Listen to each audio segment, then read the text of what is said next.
بسم اللہ الرحمن الرحیم۔ مرد کی پسلی سے عورت کو بنا کے اللہ تعالیٰ نے مرد کو اپنی اس حکمت کا اشارہ دیا کہ میں نے اس عورت کی تخلیق فرشتوں کی لائی مٹی سے نہیں کی، میں نے اسے تمہارے جسم کے حصے سے اس لیے نکالا کہ عورت کا تقدس اور پردہ قائم رہے، فرشتوں کو بھی خبر نہ ہونے پائے کہ زمین کی لائی ہوئی کس مٹی سے عورت کی تخلیق ہوئی۔ یعنی عورت کے تقدس کی حد تو دیکھیے کہ فرشتوں سے بھی اس کی بناوٹ کا پردہ لازمی قرار دیا گیا، اور پہلی عورت اس مرد کی پسلی سے نکلی جس کی وہ منکوحہ کہلائی۔ اب بات آتی ہے پسلی کی۔ عورت پسلی سے ہی کیوں نکلی؟ کیا ٹیڑھا پن وہیں سے ملا؟ نہیں، یہاں بھی حکمت سے خالی بات نہیں ہے۔ انسانی جسم میں دل اور بہت سے نازک حصے پسلی کے پیچھے چھپے ہوئے ہیں، یعنی پسلی ایک ڈھال ہے ان نازک حصوں کے لیے۔ تو اللہ پاک نے عورت کو پسلی سے نکال کے یہ نہیں بتایا کہ عورت میں ٹیڑھا پن ہے، بلکہ اس عورت کو پسلی کی تخلیق کر کے یہ بات سمجھا دی کہ عورت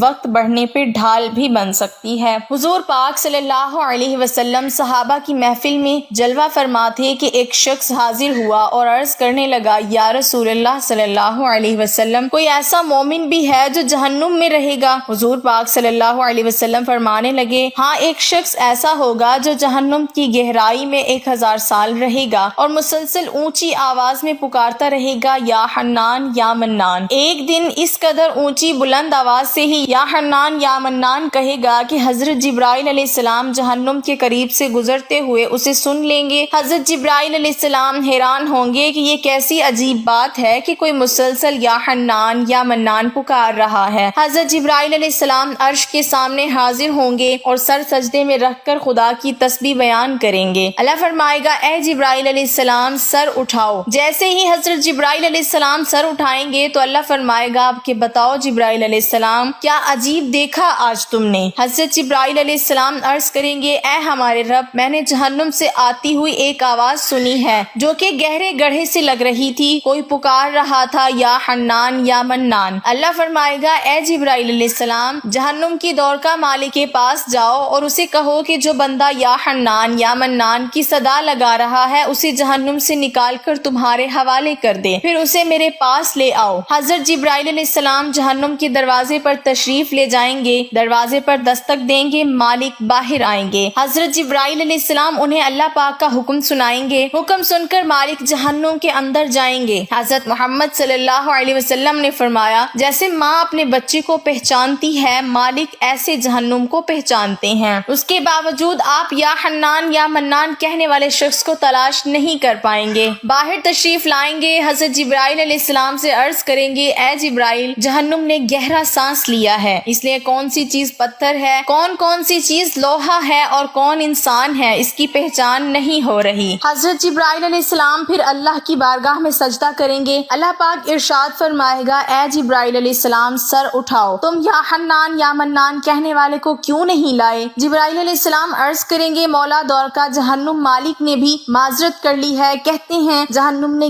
گہری سانس لی ہے، اس وجہ سے پتھر، لوہے اور انسان کے درمیان کوئی فرق نہیں بچا ہے، تو یہ سب جل کر کوئلہ بن چکے ہیں، کسی چیز کی پہچان نہیں ہو پا رہی۔ اللہ فرمائے گا، جبرائیل، مالک سے کہو میرا بندہ جہنم کے فلاں گڑھے میں فلاں کونے میں اس حالت میں پڑا ہوا ہے۔ حضرت جبرائیل علیہ السلام جہنم کے دروازے پر جائیں گے اور حضرت مالک کو یا حنان یا منان پکارنے والے کا پتہ بتائیں گے۔ حضرت مالک جہنم کے اندر جائیں گے اور دیکھیں گے ایک شخص ہے، اس کے پاؤں اس کی پیشانی کے ساتھ اور اس کے ہاتھ گردن کے ساتھ بندھے ہوئے ہیں اور جہنم کے سانپ بچھو اس کے ساتھ لپٹے ہوئے ہیں۔ مالک اس کی زنجیریں توڑ دیں گے اور جہنم سے نکال کر حضرت جبرائیل علیہ السلام کے حوالے کر دیں گے۔ حضرت جبرائیل علیہ السلام اسے عرش الہی کے سامنے لے کر حاضر ہوں گے، سر سجدے میں رکھیں گے۔ اللہ پاک فرمائے گا، جبرائیل علیہ السلام، سر اٹھاؤ۔ جبرائیل علیہ السلام سر اٹھائیں گے۔ اللہ پاک اس بندے سے فرمائے گا، اے بندے، کیا میں نے تیری بہترین تخلیق نہیں کی تھی؟ کیا میں نے تیری طرف رسول نہیں بھیجے تھے؟ کیا میرے رسولوں نے تمہیں میری کتاب نہیں سنائی تھی؟ کیا میرے رسولوں نے تمہیں نیکی کا حکم نہیں دیا تھا؟ کیا تجھے برائی سے منع نہیں کیا تھا؟ وہ بندہ ساری باتوں کو مانے گا، اقرار کرے گا، یا اللہ، تو نے میری بہت اعلیٰ تخلیق فرمائی، تیرے رسول بھی تشریف لائے اور انہوں نے تیرے احکام بھی سنائے۔ اللہ پاک فرمائے گا، فلاں فلاں گناہ کیوں کیا؟ وہ عرض کرے گا، یا اللہ، میں نے اپنی جان پر ظلم کیا جس کی سزا میں مجھے جہنم میں ڈال دیا گیا۔ اے اللہ، اس کے باوجود میری امید نہیں ٹوٹی، مجھے تیری تیری رحمت سے امید تھی میں یا حنان یا منان پکارتا رہا۔ مولا تو نے مجھے اپنے فضل سے جہنم سے نکالا ہے، یا اللہ مجھ پر رحم فرما۔ اللہ پاک فرمائے گا اے فرشتوں گواہ ہو جاؤ میں نے اس پر رحم کیا اور اسے معاف کر دیا۔ ناظرین آئیے اپنا اپنا محاسبہ کرتے ہیں، کیا ہم میں کوئی ایسا ہے جو کہہ سکے کہ میں اپنے ایمان کا حساب کر سکتا ہوں؟ اپنی اپنے گریبانوں میں نظر ڈالیں، کوئی ایسی خوبی جس پر ہمیں یقین ہو کہ ہمیں دوزخ میں نہیں ڈالا جائے گا؟ ہزاروں سال کی عبادتیں بھی رد ہوتی دیکھی گئی ہیں، تو بس اللہ سے دعا کرتے ہیں کہ اللہ ہم جانتے ہیں کہ اگر ہمارے ایمان کا سخت حساب لیا گیا تو یقیناً ہم نہیں بچ پائیں گے، ہم بے حد گناہ گار ہیں، لیکن اے اللہ ہم تیری رحمت کا سوال کرتے ہیں، ہم سے حساب اپنے عدل و انصاف پر نہ لینا بلکہ ہم پر اپنی رحمت اور عطا کا سایہ رکھنا۔ اے اللہ پاک ہماری دعا کو قبول فرما۔ قیامت کے دن جب لوگوں کے ایمان کا حساب و کتاب ہو رہا ہوگا پر کچھ لوگ ایسے ہوں گے جن کو اللہ تعالیٰ بغیر حساب کے جہنم میں بھیج دے گا۔ صحابہ کرام رضوان اللہ علیہم اجمعین نے عرض کی یا رسول اللہ صلی اللہ علیہ وسلم وہ کون سے لوگ ہوں گے؟ نبی کریم صلی اللہ علیہ وسلم نے فرمایا ظالم حکمران، وہ تاجر جو جھوٹ بولتا ہو، وہ بوڑھا شخص جو زنا کرتا ہو۔ نبی کریم صلی اللہ علیہ وسلم نے فرمایا جس شخص میں یہ 3 عادات پائی جائیں وہ جاہل ہے، جو سننے سے پہلے ہی جواب دینا شروع کر دیتا ہے، بات کو سمجھنے سے پہلے ہی جھگڑا شروع کر دیتا ہے، علم نہ رکھنے کے باوجود فیصلے شروع کر دیتا ہے۔ اللہ پاک ہم سب کو نیک عمل کرنے کی توفیق عطا فرمائے، آمین۔